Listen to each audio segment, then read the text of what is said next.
Everyone out there, before we start today's episode, this Saturday, August 22nd, Jesse Cox, Dodger, and myself are doing a live stream for the 20th anniversary of Chrono Trigger. 24 hours of awesome Square goodness. And the awesome thing is, I'm going to be playing, and I've never played Chrono Trigger before. It's going to be a blind 24-hour playthrough extravaganza. If you want to be there, you can head over to twitch.tv/Shibuzi or twitch.tv/ThatOneVideoGamer. See you guys there.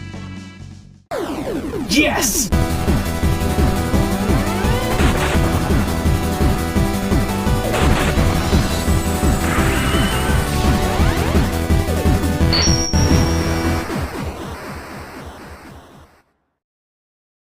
Hey everyone, and welcome back to another brand new episode of The Completionist. We all know that right now, Konami's in some real hot water. No more Kojima, no more Silent Hills, new games via pachinko machines, talks about mobile gaming being the future of Konami. Look, I know everyone's all hyped up about it, and I'm not trying to stick up for them by any means. But instead of yelling loudly about something we probably don't know half the details for, let's look back and have fun at the 90s, with Konami arguably being one of the most popular game devs of the time.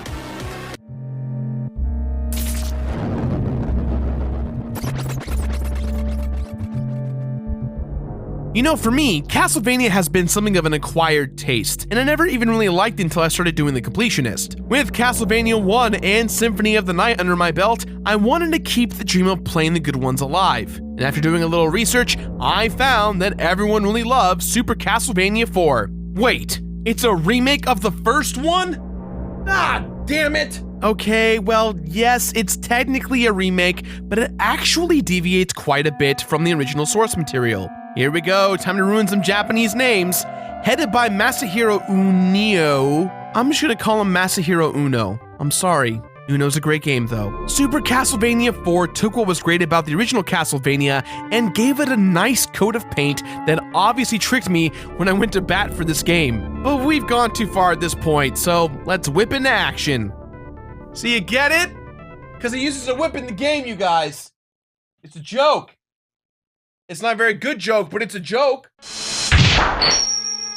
Now, if you've seen the review we did with Pat the NES Punk a few years ago, you'll realize that the story of the two games, Castlevania 1 and Super Castlevania 4, are ultimately the same. So I'm going to assume you never played Castlevania 1 or even seen that review. And if you have, well then, you're in for a treat.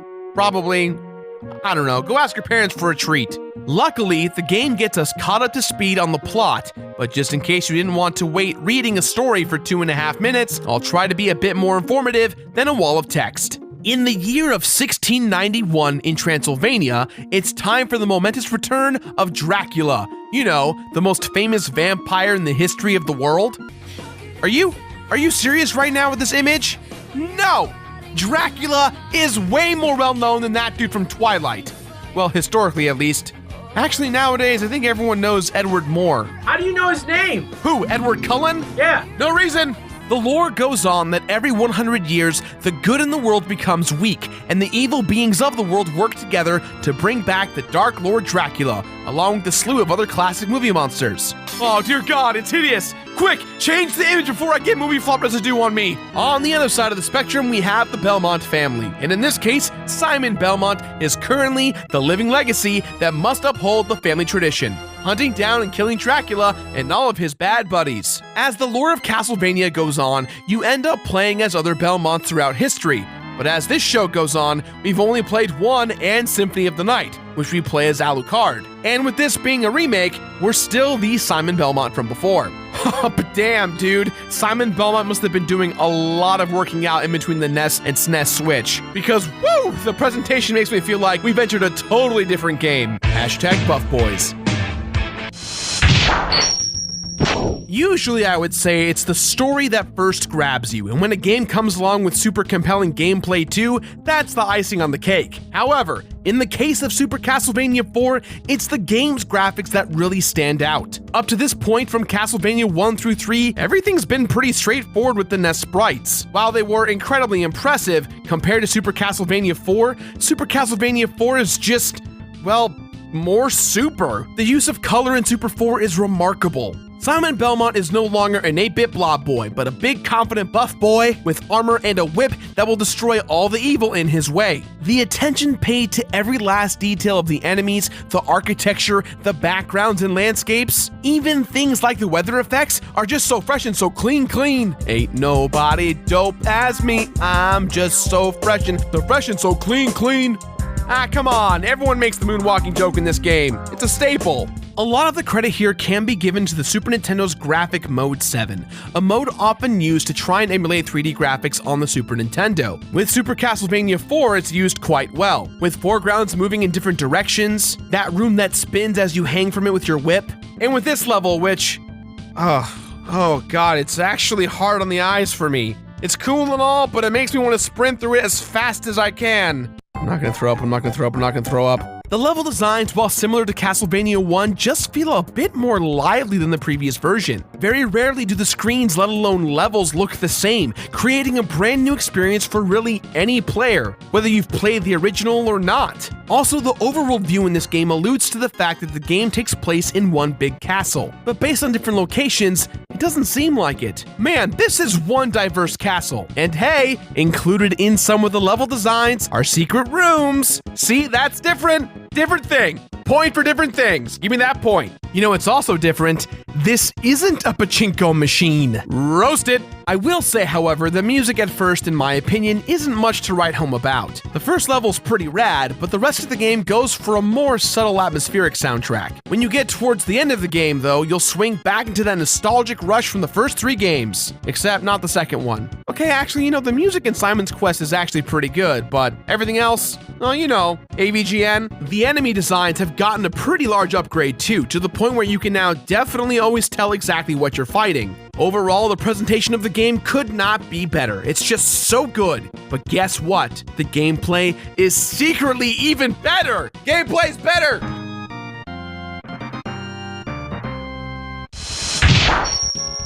At its core, Super Castlevania retains everything that made Castlevania so wonderful, while also venturing a little bit into the unknown, or in this case, re-venturing into what we already know. Basically, what I mean is that Simon Belmont received a wonderful upgrade with Super Castlevania 4 that completely changes the game. You won't believe what it is unless you click this video right here and... Oh wait, no, you're already watching this. Oh, sorry, I got a little BuzzFeed on my script here. Let me go ahead and get rid of that. Alright, we're good. Simon Belmont's trusty whip is one of the most revolutionary advancements ever in the Castlevania series. However, now it can go into 8 different directions. Now, why is it so revolutionary? Well, everything prior to this, Simon could only attack what's in front of him directly. He would need to jump and throw his whip in order to destroy candles or enemies. But now we've got full access in every direction. Now, yes, this is just wonderful, but by doing this, it also makes the power-ups in this game kind of pointless. Before, if an enemy was flying above you or flying at you or whatever, you would throw an axe or a boomerang, right? Now, you can just whip it good. Nope, I've done that joke before. We're not going back to that one. It's too easy. In addition, Simon can now change his velocity and trajectory when he jumps. Now this seems a little stupid, right? But it matters a lot, especially in this game, since it is a lot bigger and more well designed. People will argue that this combined with the whip makes it way too easy, but I beg to differ. I think the games take a different feel. Technically, even in the lore of Castlevania, this game is a direct sequel to Simon's Quest. But then again, I guess technically speaking as well, the first game was too. You know, sorry guys, let me get a glass of water. My head's just spinning from all this sequelitis talk. Alright, moving on. The enemies, while familiar, feel perfectly placed in exactly where they should be. As we travel through our 11 stages, we will encounter a lot of foes, and none of them feel unfair. Or rather, they're unfair if you don't know how to use your whip. Another feature to go with the directional whip throwing is the shield you can create. A lot of people just like to wiggle the whip around all quick, which, let's be real, looks super lame and funny. But if projectiles are flying at you, you can just hold the whip out and it acts as a shield. Against pretty much anything, really. This comes in super handy, especially towards the end of the game. As per usual, we've also got hidden turkey legs in the walls, secondary power-up weapons everywhere, and we can upgrade the whip a few times. Now, it's interesting how many more candles are in this game, encouraging the player to use the almost useless power-ups. I mean, I guess they can make boss battles go by a little bit faster, but that's not really justification enough, especially since the boss fights in this game are already pretty darn easy. You may die the first time, sure, but once you learn the patterns, it's cake. And yes, the Frankenstein monster is back, the romantic couple dancing the night away is back, and wait, hold on a second, a romantic dancing ghost couple is a boss? I just kind of feel like I'm ruining a date here. I bet it's huge. You have no idea. Ah, how big? What is it, this big? This big? I don't want to brag. Oh, come on. And I murdered a ghost couple. Still, in the event this game is somehow too difficult for you, there is a password screen, but really, you won't be needing it providing you can just take your time and patiently whoop some ass. You'll be doing a ton of that. Castlevania 1 requires patience, and so does Super Castlevania 4. Minor spoiler incoming real quick. I just want to say, there really isn't a completion bonus in this game. I know that in the original I brought it up, but with Super Castlevania 4, all you really get for beating the game is hard mode. And beating it again does nothing but simply make the game harder. And the infinite loop of the game repeats and repeats time after time. A hard mode run is an extra challenge, sure, but I was hoping maybe for another character or a cooler whip extension. I don't know. I guess I'm too hopeful.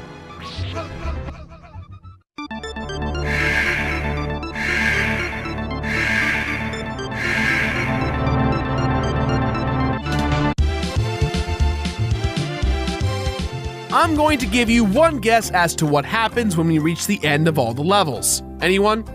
Anyone? Not you, Steve! Surprise, surprise, we're back at the very top of the tower to take care of Dracula. But before we do that, we've got a mini boss rush of different bosses back to back. The difficulty spike jumps back up and the fights get real. But remember, you've got some awesome tools. Don't forget about your shield whip and the fact that you can also duck, crawl, and hit at the same time. Simon truly can handle everything on his own. And finally, we take the fight to Dracula. Wait, this first fight really is just the first fight from Dracula in Castlevania 1. Well, except this time around, if you jump over the flames, you're going to get hit with upward flames. The bosses have a few different variants this time around, so it's different enough. The nice thing about the final boss is that you can farm candles, life, and boomerang power-ups before the boss. This will help you out a ton if you prefer to fight him from afar. Dracula this time around doesn't really have a second form, so much as he just starts shooting lightning all over the place. However, that awesome music kicks in and bam, you know you're in for a good time. If you stay on top of dodging and hitting, especially while spamming those boomerangs, you're good to go. And thus, Dracula is defeated, Simon looks up at the castle as it falls apart, and the credits once again start with fake names showing all over the place. Not sure if it did much good for you, Konami, but hey, you win some, you lose some. Or in today's standards, you win some, you take everything away from Hideo Kojima some. Damn, roasted!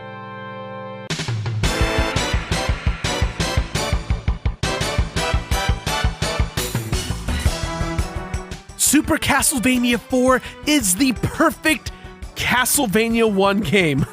Is that weird to hear and say? Maybe. Some would say definitely. And one of those people would be me. I would say it a lot, and I do. I think it totally improves and brightens up everything so great about the first one, staying true to its core principles while still very much incorporating the super of Super Nintendo. Still, in my opinion, this game is much easier than the first, to the point that it's almost like a different game. Is that a bad thing? I don't think so. The game feels bigger and more cohesive than its NES inspiration, and if better controls make it easier to play, so be it. If you don't want to go all the way back into the depths of the original Castlevania, then I think this game is perfect for you. It may be the only Super Castlevania, but like I said, it absolutely positively earns it. And hey, every now and then when you guys play it, do that moonwalk dance for me. Cool? Cool. Super Castlevania 4 is an excellent adventure for anyone looking to get into the Castlevania franchise. I personally think it's better in every way than Castlevania 1, and that will get me a ton of flack.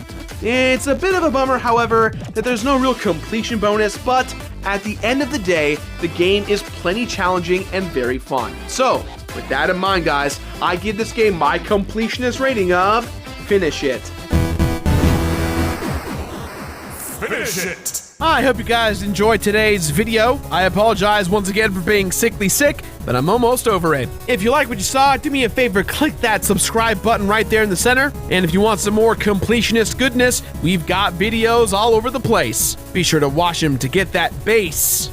Place and bass rhymed. I don't know why I went that way. That's all the time we've got for today, guys. So please, as always, let us know what you thought about today's episode somewhere on the internet. Shout outs to all of our awesome folks over at patreon.com/thatonevideogamer. All your support really helps the show every single week. Now, if you excuse me, Mark, I want you to find the worst monster movie clip you can find and just show it. Just revel in that horrible movie magic of old days of Hollywood. I'm excited.